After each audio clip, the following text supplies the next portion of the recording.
వాళ్ళు చేసేదంతా కూడా సమాజాన్ని చీల్చి వ్యక్తిగా తయారు చేయడం. ఫర్ ఇన్స్టెన్స్ ఉమ్మడి కుటుంబాలను ధ్వంసం చేశారు, నాశనం చేశారు. ఉమ్మడి కుటుంబాలను ధ్వంసం చేయడానికి కీలక పాత్ర పోషించింది మన టీవీ సీరియల్స్. ఏ సీరియల్ చూసినా గానీ దాంట్లో అత్త అన్నటువంటి క్యారెక్టర్ ఒక విలన్. విలన్. అత్త, కోడలు ఇద్దరు సఖ్యంగా ఉన్నటువంటి టీవీ సీరియల్ ఒకటి చూడొచ్చా మనం? అలాగే ఆడపడుచు పని ఏంటంటే వాళ్ళ వదినని చంపడం. ఇది తప్ప ఇంకేం ఉండదు. సో ఇదేదో తెలుగు భాషలో మాత్రమే ఉంది అన్నది కాదు. హిందీలో చూడండి అదే ఉంటుంది.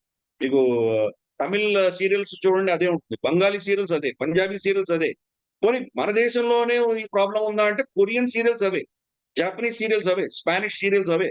ఎక్కడ పోయినా గాని కూడా మొత్తం ఈ కంటెంట్ అంతా కూడాను ఉమ్మడి కుటుంబాన్ని చీల్చే దిశగా వాళ్ళు ప్రయత్నాలు చేస్తారు.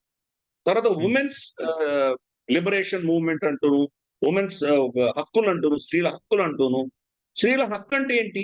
స్త్రీకి బాధ్యత లేదా? బాధ్యత కూడా ఉన్నది, హక్కులు ఉన్నాయి. 2 ఉన్నాయి. కానీ హక్కులని ముందుకు తీసుకెళ్ళి బాధ్యతలను పక్కన పెట్టి నా నా శరీరము, నా ఇష్టము, నా హక్కు అన్న దిశగా మనకు ఎన్నో అడ్వర్టైజ్‌మెంట్స్ వస్తున్నాయి. ఎంతో పుష్ చేస్తున్నారు. కాబట్టి ఈరోజు పిల్లలు మన ఈ తరం చిన్న చిన్న అమ్మాయి పిల్లలు మన అమ్మాయిలు చూస్తే గనక పిల్లలు కనట్లేదు. కంటే కూస్తే చేస్తే ఒకరిని కంటున్నారు. లేకపోతే అంతకంటే జరగట్లేదు. అంతకంటే ఎక్కువ కనట్లేదు. దాంతోటి మన దేశం కూడా క్షీణదశ మొదలైంది మనకు. టీఎఫ్ఆర్ అంటారు. టోటల్ ఫర్టిలిటీ రేట్ అంటారు. ఏ దేశంలో అయినా ఒక స్త్రీ తన జీవిత కాలంలో కనీసం అంటే 2.1 పిల్లలు యావరేజ్. అంతకంటే తక్కువ కంటే గనక ఆ సమాజం క్షీణిస్తుంది. 2.1 కంటే ఎక్కువ ఉంటే గనక ఆ సమాజం ఎదుగుదల ఉంటుంది. ఈ రోజు చైనాలో 0.9 ఉంది. అంటే ఒక స్త్రీ జీవిత కాలంలో ఒక పిల్లవాడు కనట్లేదు యావరేజ్. సో ఆ సమాజం క్షీణిస్తుంది. సౌత్ కొరియాలో 0.8 ఉంది. 1.4 పిల్లల కంటే తక్కువ కంటే గనక ఆ సమాజాన్ని ఎవరు మళ్ళీ రివర్స్ చేయలేరు.